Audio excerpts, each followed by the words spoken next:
Kalau kamu zaman sekarang bangun tidur pegang HP, ulama salaf bangun tidur pegang Quran, baca Quran. Kamu mau makan megang HP, ulama salaf mau makan megang Quran. Kamu jalanmu, diammu, gerakmu pegang HP, ulama salaf jalannya, diamnya, geraknya megang Quran, baca Quran. Kamu nggak bisa tidur kalau nggak pegang HP, ulama salaf nggak bisa tidur kalau nggak baca Quran. Kamu 1 menit nggak pegang HP gelisah, 1 menit nggak pegang HP galau, ulama salaf 1 menit nggak pegang Quran, 1 menit nggak baca Quran, mereka galau.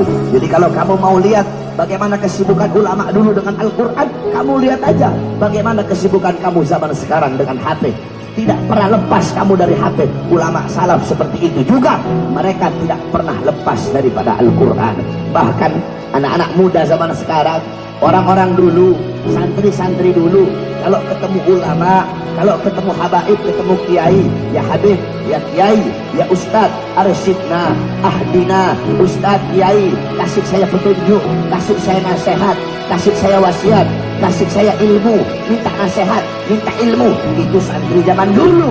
Santri zaman sekarang, ketemu ustad, ketemu kiai, ketemu habib, gak minta wasiat, gak minta nasihat, gak minta ilmu, gak minta berkah, minta selfie, saudara-saudara. Itu murid-murid zaman sekarang, itu santri-santri zaman sekarang. Oleh karenanya, wahai para anak-anak muda, tanamkan di dalam hati kamu Al-Quran.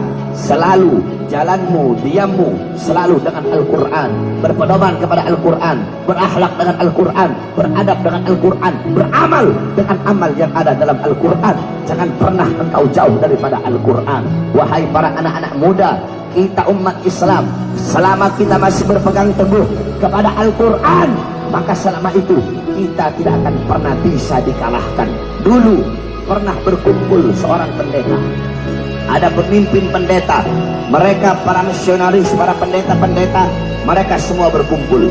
Tiba-tiba ada satu orang pendeta, dia angkat Al-Quran, kemudian dia berkata kepada pendeta-pendeta yang lain, wahai para pendeta-pendeta, wahai saudara-saudaraku, selama umat Islam masih berpegang teguh kepada ini kitab, yaitu Al-Quran, maka selama itu mereka tidak akan bisa dikalahkan. Tiba-tiba ada satu pendeta muda, dia ambil itu Quran, dia injak-injak itu Quran. Apa kata pendeta tadi? Yang tua seniornya bilang, salah, bukan seperti itu cara menghancurkan mereka. Cara menghancurkan mereka bukan dengan menginjak-injak Qurannya, bukan dengan menghina Qurannya. Menghina Qurannya, menginjak Qurannya, itu hanya akan menyatukan dan menggabungkan serta menguatkan mereka. Contoh kemarin ketika Al-Quran dihina oleh Ahok, umat Islam bersatu, saudara-saudara. Cara menghancurkan mereka bukan dengan menginjak-injak Qurannya. Cara menghancurkan mereka, keluarkan ini Quran dari dalam hati mereka. Ketika hati mereka kosong dari Al-Quran, maka ketika itu mereka akan gampang kita hancurkan. Ketika anak-anak muda mereka, hati mereka kosong dari Al-Quran, mereka sibuk dengan sepak bola, mereka sibuk dengan HP, sibuk dengan Twitter, sibuk dengan Facebook, sibuk dengan Instagram, mereka sibuk untuk bertasabbuh kepada orang Barat, mereka sibuk berpakaian sebagaimana orang Barat, pola pikir mengikuti Barat, gaya hidup mengikuti Barat, hatinya kosong dari Quran, kosong dari Islam, kosong dari Rasulullah. Ketika hati mereka kosong dari Quran, maka ketika itu mereka akan bisa kita kalahkan. Oleh karenanya, wasiat saya terakhir kepada seluruh anak-anak muda yang hadir di sini. Alhamdulillah, Masya Allah, luar biasa.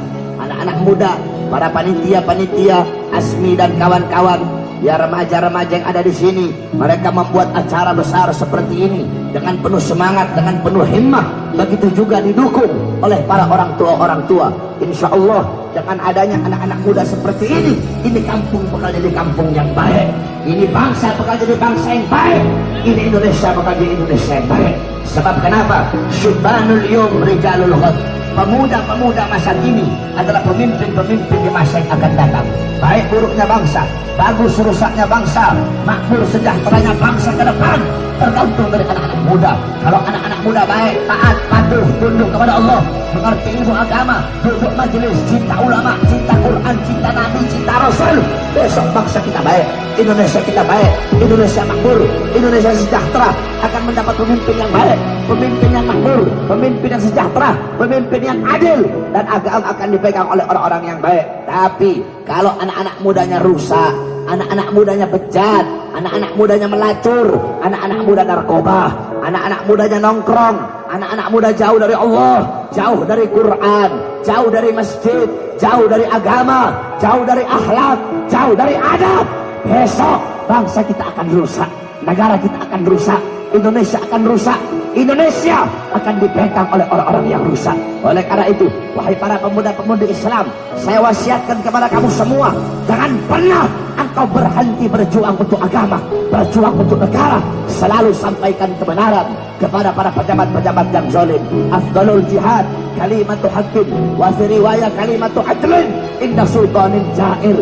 Jihad yang paling bagus, jihad yang paling baik, jihad yang paling utama adalah menyampaikan kebenaran kepada para pemimpin-pemimpin yang zalim. Wahai para pemuda-pemudi Islam, di zaman sekarang rata-rata para pejabat bisa dibeli, betul?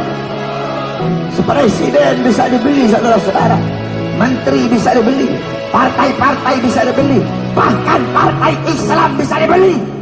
Ada partai Islam lambangnya hijau tapi dalamnya merah, partai semangka, saudara-saudara.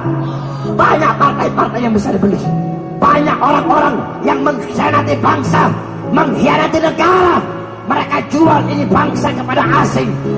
Para pejabat-pejabat sekarang, mereka para pemimpin-pemimpin sekarang, mereka hidup enak, hidup sejahtera, mereka kenyang, mereka tidur nyenyak. Rakyat kelaparan, rakyat susah, rakyat menderita, rakyat pengangguran. Oleh karenanya, wahai para pemuda-pemudi Islam, jangan pernah berhenti untuk berjuang. Barangkali banyak pejabat-pejabat yang bisa dibeli bagi orang-orang yang ingin menghancurkan bangsa, bagi orang-orang yang ingin menghancurkan Indonesia. Para perangkat negara, para pejabat bisa mereka sogok, bisa mereka suap, bisa mereka beli.